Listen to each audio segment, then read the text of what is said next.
Hi, Char. Hi, Anthony. How are you? Good. How are you? Good, thank you. So you want to give people out there who don't know you a little bit of information about yourself?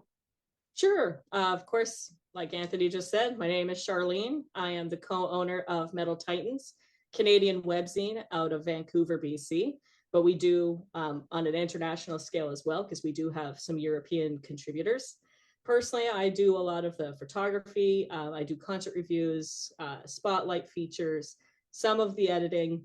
Peter definitely does that way more than myself. That's definitely up his alley. But I've been doing photography and especially in the concert realm since 2007. But I did do photography and I took it in school in about 2005, 2006. I just always loved the art and loved everything about it. And I still do. I do a lot more scenery and landscape arts more up my alley these days. Concerts are a little slow in my neighborhood, but that's okay. When concerts do show up, it gets me right back in the swing of high ISOs and low shutter speeds. And your pictures have been used in magazines to promote bands. You've been on the cover. Your photos have been on the cover of magazines, and artists have actually used them in their CD layouts as well. That's right. So Soulfly was my official like first large band promotional work. I got in touch with Charles from when he used to work at Nuclear Blast. He's also known for the vocalist and guitarist of Abysmal Dawn, for those who aren't familiar. And him and I knew each other for years just through working as myself in Metal Titans and everything too. So he recommended me for a photo shoot of working with Soulfly in Seattle, actually. So Nice. went across the border leisurely. um, and got a chance to do that promo work. And I've had a chance to do some other promo work in the as well since that time with Soulfly. So it's always a pleasure to work with them. They're a great, basically tribe, like they call themselves as the band. Yeah. They really are a tight knit group, and they're always such a joy to work with. As well as when you mentioned the CD booklets and like being in books as well. Got a chance to be in Nurgle's his biography book as well. I got to take some like pictures from when I photographed Behemoth performing live, as well as when he first came back from having leukemia. And they did their initial tour from when he was well again. I took some pictures from their signings and whatnot, and those got to be in his autobiography from his book. And then, of course, I did some for Morbid Angel as well. Because, again, another connection to Abysmal Dawn, the former drummer, Scott, he joined Morbid Angel. And then the same year, I got a chance to be in the booklet for that release of that record. So that was really cool. There's been lots over the years. Like I've done little promo ads for Fernandez guitars. And I did work with Spectre basses for quite a few years at the NAMM convention in Anaheim, California. It's quite a lot of fun. You meet a lot of people at these conventions, so it's great chance to get my art and my photography out there by going to these kind of events, as well as concerts. Of course, concerts are more fun, but more action at concerts than at conventions. But conventions are a great way to socialize and network, and that's what it did for me. So it doesn't hurt if that's something many of your viewers strive to ever do, but it's something I would recommend. Yeah. So do you ever get were these paid works like for the magazines and stuff? Did you get paid, or is it just something that you for the love of it? So like for Morbid Angel and Soulfly's work, yes, those were paid by the record labels or management teams. Oh, Some of the magazines, yes. Some of them, no. Especially when they were situations where I had taken the picture, and a lot of the times the source of payment is when you get the admission into the concert. They treat that gotcha. a lot of the Yeah. times as the payment in the initial time, especially if it's just one photo. There are a handful of times where if it's a few photos, then usually that's what a paycheck or a check will come your way, because they'll say, you know what, we want more than just one picture. We want 5 or 6 because the artist wants to showcase this many. So I know I've done it for Solar Guitars as well for Morbid Angel before he parted ways with Morbid Angel. But yeah, it was same thing. It was a nice little check that comes in the mail. It's like, yay. Yeah, It's it's hard to nice do that these days. Yeah. it's nice to be recognized for your work. Yeah. Yeah. A lot of the times the biggest thing is getting the credit in there. Cause I know I've had 1 or 2 times where my picture, like at the NAMM convention that I mentioned, some of the booths will put a picture on the wall of an artist. And I've had it once where my picture was on the wall and it was quite cool, but of course they're not going to put your name on the wall. So it's unfortunate, but I understand it because the aesthetic look of the booth, they want it to look nice. So if they've got all these names scribbled everywhere with the band name, the guitarist's name, the photographer, it gets a little wordy. So it's kind of just like an honorable wall that you usually, as photographers, usually we can all see who all these photographers meet up at all these walls and we're all taking pictures going, look, it's my picture, because it's the only I'm credit taking a really picture of getting. my own Yeah, picture. I'm taking a picture of my picture. That's basically what does end up happening. I should pay myself for taking a picture of my own. Yeah, like I'm just gonna pay myself. Yeah, sure. Just get a Vimo account. Like, start digitally pay myself. Yeah, Woo-hoo! exactly. Do we even have that up here? I don't know. I saw it on TV the other day and I was like, Yeah. Vimo, just stuck out. Should have said PayPal. At least that was at least more. Yeah. It crossed over to both sides of the border. So you'd mentioned you took photography in school. What inspired you? What was was there something in your life early on that made you want to become a photographer? What was the reason for wanting to shoot concerts and not just landscapes and stuff like that? The landscapes and whatnot, that started after my photography class. Like when you learn all the techniques and everything, and then you start learning about other photographers out there, like Ansel Adams and some of the typical names and whatnot. From a photography standpoint, when I was in school, honestly, I had an elective earlier in school. Like it was probably about grade 11, grade 12 that I started taking the course specifically for photography, but I had an introduction to art class and the photography just interested me the most. I was not good at painting. I was not good at some of the others. Drawing I was good at, but it was just, I didn't really have the patience for that. So photography, it's kind of a quick and easy. And now, like when I learned, it was still film. So it was quite interesting to go into a developing room, play with the features, play with some stuff, like ways that you can edit and tweak back then with film.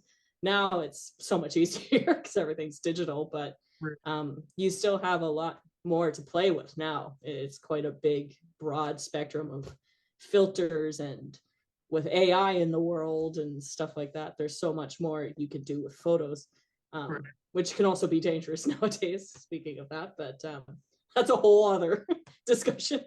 Yeah, we've seen those bad documentaries where AI's. Yeah. I've seen the movie Megan, where the AI robot just destroys things. I've seen movies, or Terminator. It's a very early on stage of how things are going to go. Well, that's more robots, but anyhow. Yes. I got a message. We're running out of time in 10 minutes. So. Oh, okay. Do you want me to like cut short now and then cut here and then start again, or is it easier? Sure. So is it easier like I just sign out and then sign back in, and that works? Sure, that'll work. Sure. All right. I'll do that real quick. Okay.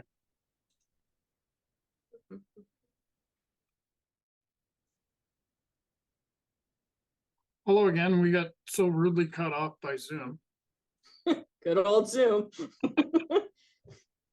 So do you trying to zoom us through the meeting here? So to get back to the question you were speaking on was what inspired you to start um, photography? Basically, like in school, a lot of just like the artistic side of it, I just really related to that on a better level than say like painting or drawing, those kind of things. I definitely enjoyed just the artistic views of photography, and my friends and I all really liked it too. Like we would go out and do like photo shoots, like portraits and stuff, and like whether it was snowing, raining, we would just find creative ways to just all come together and just share an artistic view. So it was a lot of fun, especially in school. When I got older for the concert side, my brother wanted me to be in his band at the time, and I wanted to be involved in music. So originally I was like, oh, I'll just pick up the bass because he needed a bass player and I'll learn. Definitely learned, easy enough. But by the time the show came around, I had terrible stage fright. So I got through the show. Thank God it was like a little local dump and there was probably like 30 people there. It wasn't like a 200 plus show or anything like that. So I determined that I was like, well, obviously being in a band is not where I'm going to be. So I started looking up avenues of just ways to contribute to metal and be in the scene without being in a band. So photography came up very, very quickly in this search. And I was like, maybe this is the avenue I should take. My first go at it was Nurgle from Behemoth gave me my very first photo pass back in 2008. I had photographed a few shows in like 2006, 2007, but only a handful, and they were all local, including my brother's bands at the time. And all just small Abbotsford, Chilliwack, little metal bands. Ended up meeting Nurgle at a show one time, and we chatted, we bonded, and 2008 he got me my first photo pass. They were opening up for Dimmu Borgir, and it was Behemoth, Dimmu Borgir, and Keep of Callison, and it was a really great experience. It definitely got me that foot in the door to just go, wow, this was really fun. This is what it could be. And I really owe it all to him because that was really the only reason my foot got in that door in the first place. And he really inspired me to push. Yeah, it was a pretty big thing back in the day to just. Pretty big door to be. Yeah. Like somebody of his stature. Yeah, exactly. Like they were still really growing at that point, but you know what? It was still like for them, they were no longer an opening band. They were a co-headlining act with Dimmu Borgir, and they did other tours where they were second rank from the headlining slot. So it was quite a fun ride. Every time they came to town, Nurgle got me a pass, and I just kept growing my skill with this, and it made me love the art more and more. So then I reached out to Charles not long after that, and he got me in with the record label. And so I could photograph the bands from that label, and it just snowballed after that, basically 2008 on. It was just a nonstop ride of concert photography, which actually led to, we were talking about this earlier, photos that I've done in the books. This is probably one a lot of people have seen, is the one where I don't know if you can, how well you can see it, where he basically pokes fun at how he made leukemia his bitch. And he conquered leukemia. That was the tour shortly after that he conquered it. A fan made him the t-shirt. He still has that t-shirt, I'm pretty sure. This was back in the day when Scrape Records was still open. And it was quite a lot of fun. When I used to do the Scrape Record like photo shoots and stuff for JJ, it was quite a lot of fun. So many memories, and that was another way to meet people and meet the bands too. But it was so much fun. I quite liked it. And then the other shot, like, so this is his biography, of course, that I'm showing you from. Lost my tab. How did I lose my tab? Like I just had it. There we go. This was another one that you may have seen before as well. It's just when it's a little kid with a jacket that says "Born to Ride," and it's got like a little tricycle. but it's just kind of funny that he's signing his I think his mom and dad's poster for Behemoth, but it was just funny. But I think he loved the fact that there was just this little girl who just looked, you can't see it in her face because of course I'm shooting the picture from behind, but he told me after, he's like, her face was just like so ecstatic that she was just standing there, even being as young as she was. So it's fun. But yeah, no, and like I said, I owe a lot to him, that's for sure, for my inspiration and where I am today with everything I've done. Yeah, for sure. I mean, that's all it takes, right? Like for me, I was working with April and Dan Savoy with Rockstar Weekly. Oh, back in those days. That's a flashback. You remember working for them, right? I do. I think Paul Fitzgerald did as well. Yeah, right. I think he was doing photography for them as well. Yeah. But I had left Rockstar Weekly and I reached out to Nikki Law, and she was with Century Media at the time, and she was the only one who really allowed me to review for her. And that kind of got the ball rolling for me, was just because of Nikki going. Yeah. And you know, she's got her own PR group that she's got. Yeah. Breaking the Law. Right.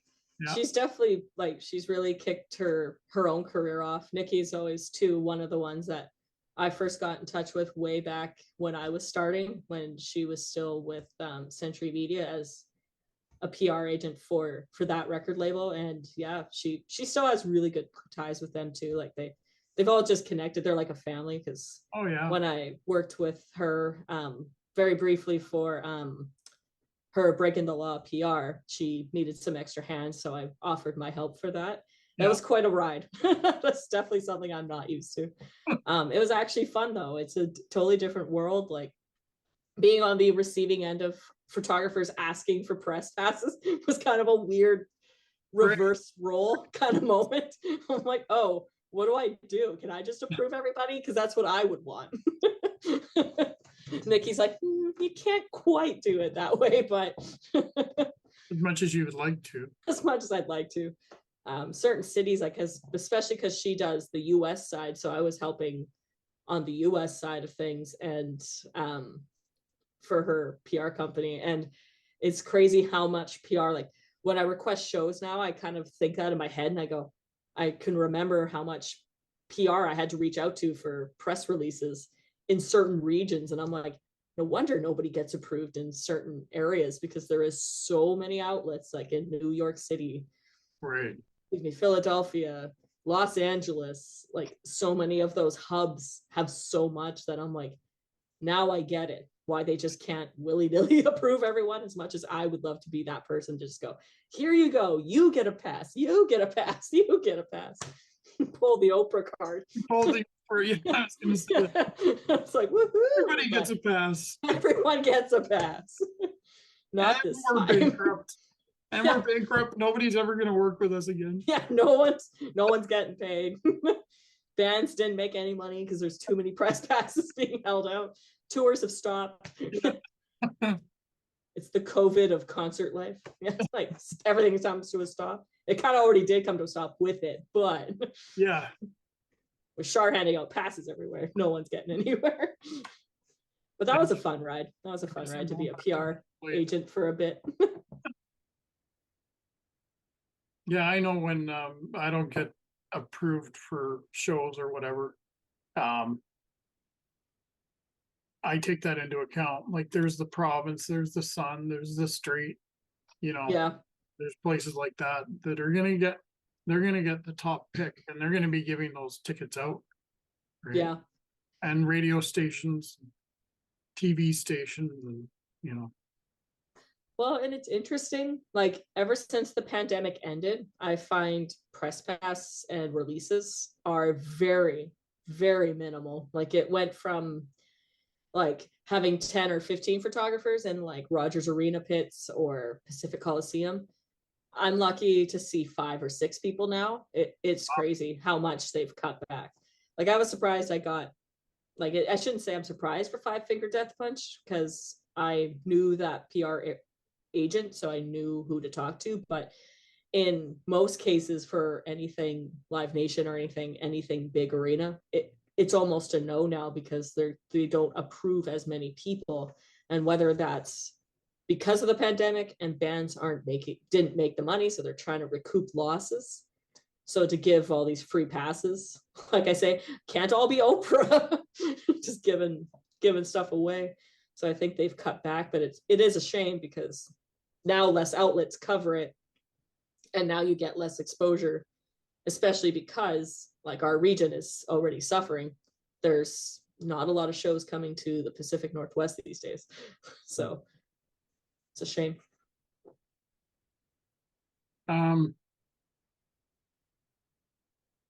Do you, is there a better camera for concerts and then a better camera for outdoor photography? Or can you use the same camera for both? I use the same for both, 100%. Honestly, like I picked my EOS 5D Mark IV at the time. Like I used to have a Canon 50D and a Canon 7D.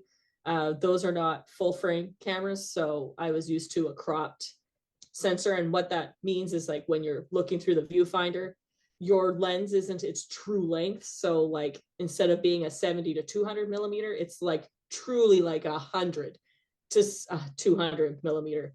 Whereas a full frame sensor, you get the true length, so you gain some distance. However, you lose some zoom. They all have their pros and cons in that sense. Gotcha. I will say I like mine now. I've got two of the same body, basically. When one bit the dust, I upgraded to the Canon 5D. And then the second one, I just wasn't that entirely thrilled with it, because it's the way it focused, the way the focal points were just kind of not that great of a design. So my 7D, I retired. Mom gets to borrow that when she wants to feel like photographer for a day.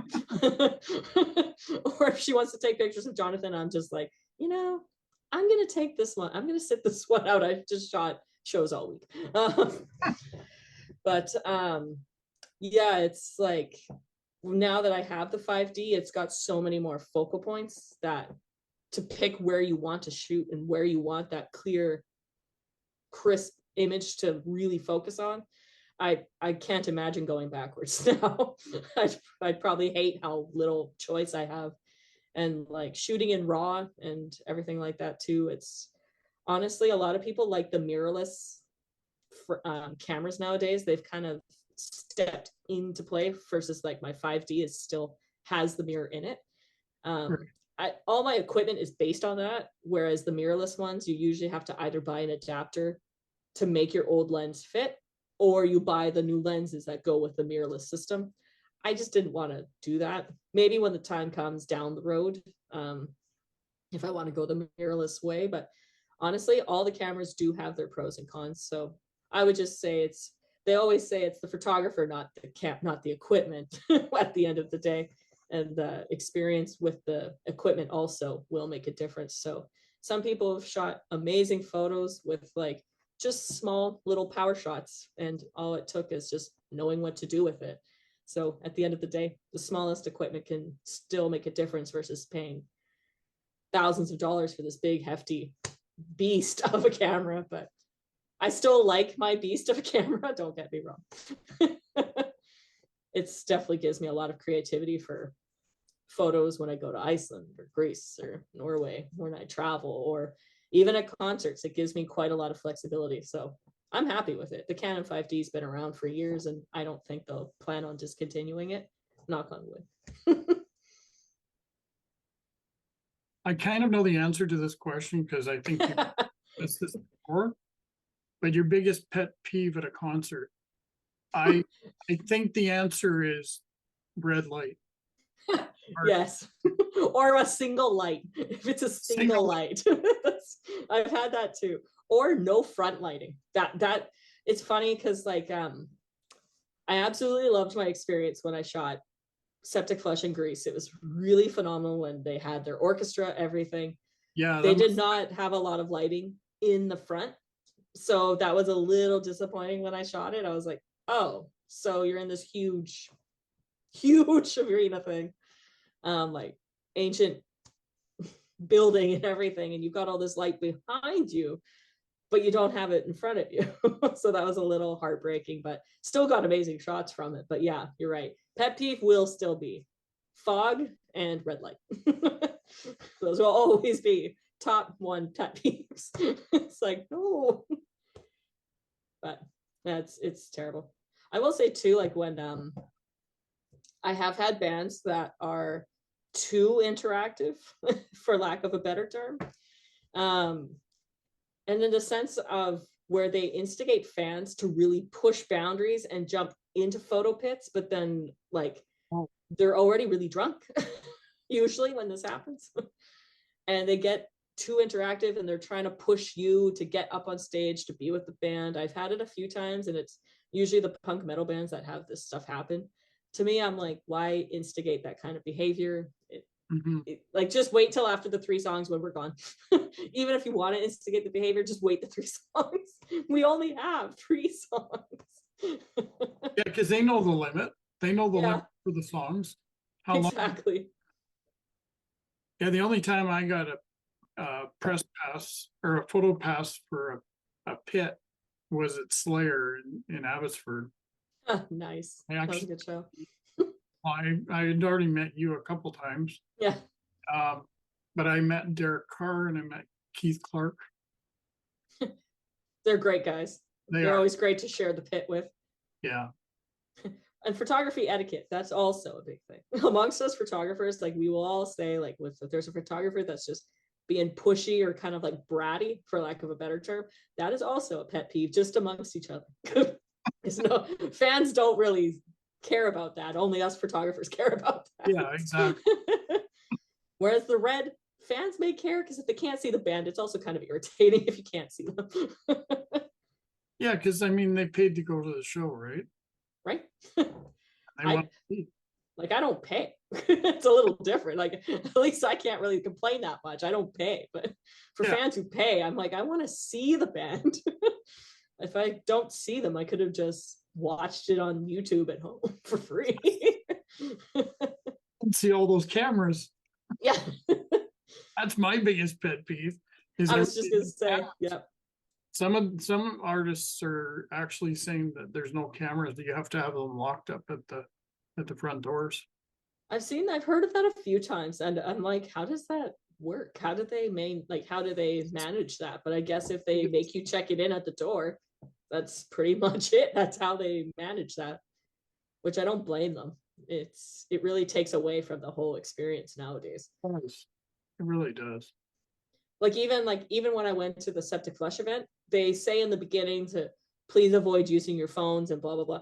Almost everyone, like 2 minutes in, it's just like phone. I'm like, they said it at the beginning. They said it 2 minutes ago. But, and I shouldn't be mad either, because I am a hypocrite of that, because I was like, I flew all the way from Canada. I'm in Greece. I kind of want to like film a little bit, but I didn't raise it in the air. I just kept it at my chest level, because everyone stays sitting for that one. The one rare time Septic Flesh did not have a mosh pit. It was kind of cool, actually. 30 seconds left, I think. 30 seconds. You want to go again, or? Yeah, we can go again. That's fine. Okay.